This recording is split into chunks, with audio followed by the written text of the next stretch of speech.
Buenos días, queridos hermanos, y bienvenido un día más desayunando con la palabra. Y una vez más vamos a tener hoy a nuestro querido hermano Samuel Heredia, anciano en la iglesia de los Pisos Verdes en Bailén, con un devocional realmente que nos va a ayudar, sobre todo en estos tiempos, como él nos enseña cómo debemos de adaptar o vivir para la extensión del Evangelio. Qué interesante y realmente, hermanos, qué necesario para los tiempos que vivimos, sabiendo que es algo que necesariamente tenemos que proclamar para gloria del Señor. Así que disfrutemos de este devocional, hermanos, damos gracias a Samuel y oramos por su familia y que el Señor os bendiga y os dé un buen día. Amén, hermano. Buenos días, hermanos. Deseo que os encontréis bien y una mañana más vamos a meditar brevemente en la palabra del Señor. Seguimos orando los unos por los otros, seguimos confiados en Cristo sabiendo que su plan es siempre perfecto y que confiamos en un Dios que es soberano. Y aquellos que hemos sido salvos por la gracia de Dios, tenemos una esperanza que es diferente al mundo, una esperanza que es vida eterna en Cristo. Y esta mañana, de forma breve, me gustaría que meditásemos precisamente en esto, en esta nueva normalidad que pronto comenzaremos, cómo vamos a vivir, de qué manera vamos a anunciar el mensaje del Evangelio y cómo se debe de caracterizar nuestra vida, en especial cómo debe de ser nuestro lenguaje. Y en primer lugar, nuestro lenguaje se debe de caracterizar por perseverar en la oración, en segundo lugar, por proclamar la palabra de Dios y en tercer lugar, por preservar la palabra de Dios. La gente que nos rodea debe de reconocer y debe de saber de dónde somos.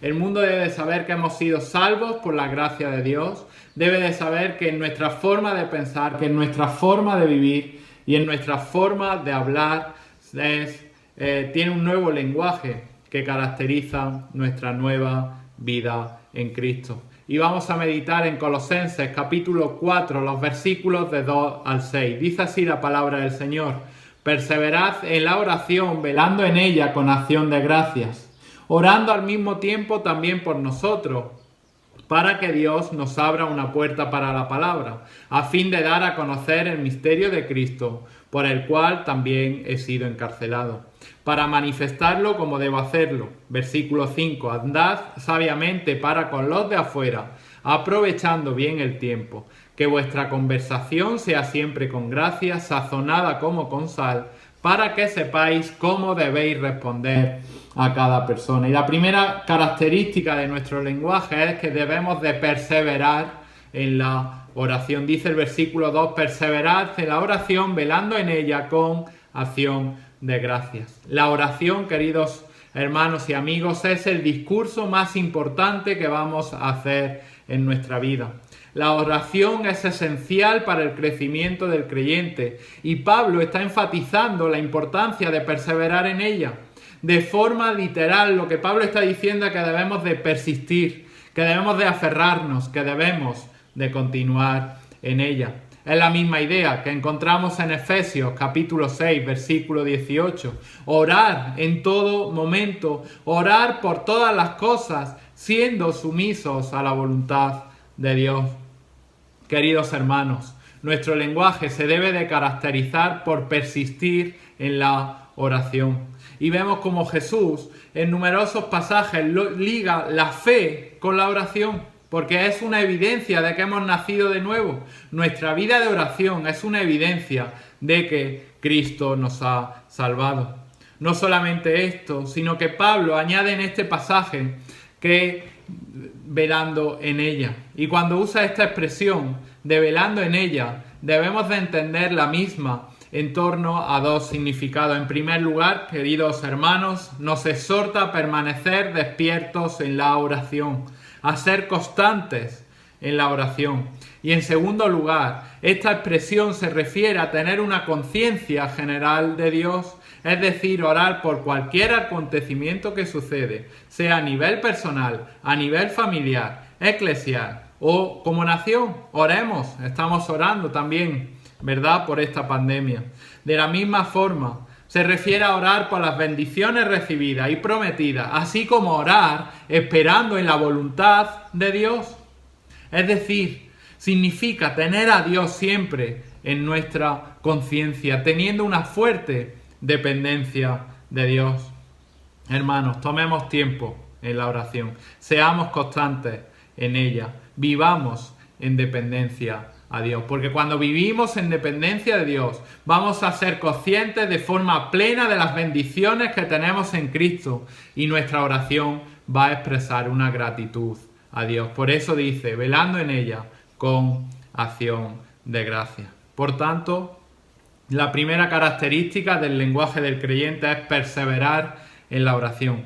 En segundo lugar, vamos a ver que nuestro lenguaje, que nuestra habla, se debe de caracterizar por proclamar la palabra de Dios. Fijaros los versículos 3 y 4 de forma breve. Dice, orando al mismo tiempo también por nosotros, para que Dios nos abra una puerta para la palabra, a fin de dar a conocer el misterio de Cristo, por el cual también he sido encarcelado, para manifestarlo como debo hacerlo. Es decir, hablar de Cristo. Nuestra habla se debe de caracterizar por proclamar el Evangelio de Cristo. Si Pablo, como vemos en este pasaje, tenía que orar para proclamar la palabra, nosotros también tenemos que orar por ello. Si Pablo, aun a pesar de la situación en la que se encontraba, podía proclamar la palabra, nosotros no podemos ser cobardes y debemos de proclamar el Evangelio de Cristo. Muchas veces en nuestro tiempo todo intentamos y nos esforzamos en convencer al incrédulo. Pero Dios, en este pasaje y en toda su palabra, no nos llama a convencer, sino que nos llama a proclamar el Evangelio, a proclamar la palabra de Dios. Y cualquier otro medio que usemos es vano, porque el Evangelio es poder de Dios para salvación. El Evangelio, queridos hermanos y amigos que me estáis escuchando, es lo que salva. Pablo fue enviado por Cristo, no para convencer, sino para predicar el Evangelio, no usando artimañas humanas, no con palabras elocuentes y cautivadoras, sino anunciando el mensaje de la cruz. Este es el mensaje que debemos de anunciar, el mensaje de la cruz de Cristo. Y Dios, por medio del Espíritu, los lleva, los arrastra a la salvación. Dios va delante de nosotros. Solo por medio de la palabra de Dios, una persona va a llegar a Cristo. La única medicina para la incredulidad es la predicación de la palabra centrada en Cristo, dependiendo del poder del Espíritu Santo. Por tanto, la palabra de Dios es el único mensaje que debemos de proclamar. Y este es un mensaje sencillo. Es el mensaje más importante que una persona puede escuchar. Que Cristo, en obediencia al Padre, murió en una cruz sustituyendo a cada uno de los pecadores que cree en Él. Él derrama su sangre en beneficio de cada uno de nosotros y nos exculpa del pecado, asumiendo Él el pecado y pagando por Él mismo. Dios, por tanto, debido al sacrificio de Cristo en la cruz, te lava de tu pecado, te da su justicia perfecta y te regala, ¿qué esperanza? Una vida eterna. Una vida eterna por los siglos de los siglos, por toda la eternidad. De forma breve, este es el mensaje del Evangelio, el único mensaje que debemos de proclamar. Y en tercer lugar, nuestro lenguaje se debe de caracterizar por preservar la palabra de Dios. Dice el versículo 5, andad sabiamente para con los de afuera, aprovechando bien el tiempo, que vuestra conversación sea siempre con gracia, sazonada como con sal, para que sepáis cómo debéis responder a cada persona. Pablo dice que debemos de andar sabiamente para los de afuera. Es decir, el mensaje que proclamamos, el mensaje de la palabra de Dios, debe de estar correspondido con la vida que llevamos. El cómo actuamos, lo que hacemos, es lo que da credibilidad, queridos hermanos, a lo que decimos. ¿Cómo podemos ser sabios? Pues debemos adorar a Dios, orar como hemos visto, estudiar la palabra y recibir la instrucción de maestros por medio de la predicación de la palabra. Por lo tanto, caminar sabiamente es caminar de acuerdo a la palabra de Dios, es vivir de acuerdo al mensaje del Evangelio. Además, no solamente debemos de vivir sabiamente, sino que debemos de aprovechar bien el tiempo. Es decir, las oportunidades que tengamos debemos de ser bendición para otros. Nuestra vida debe de ser una vida de bendición para con otros. Además, y de forma breve, nuestra conversación debe de ser sazonada con sal. Y la sal se usaba en ese tiempo para preservar la comida y es para que no se corrompiese y se pudriese. Y esto es lo que nosotros debemos de hacer, debemos de proclamar, como hemos visto, el mensaje de Cristo en cualquier oportunidad que tengamos, preservando el mensaje. Es decir, no podemos ni modificar ni rebajarlo.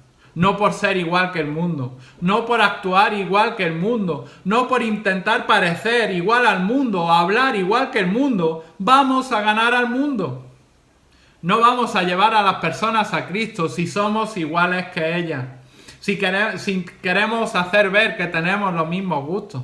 No, lo único que tenemos en común con el mundo es el mensaje del Evangelio.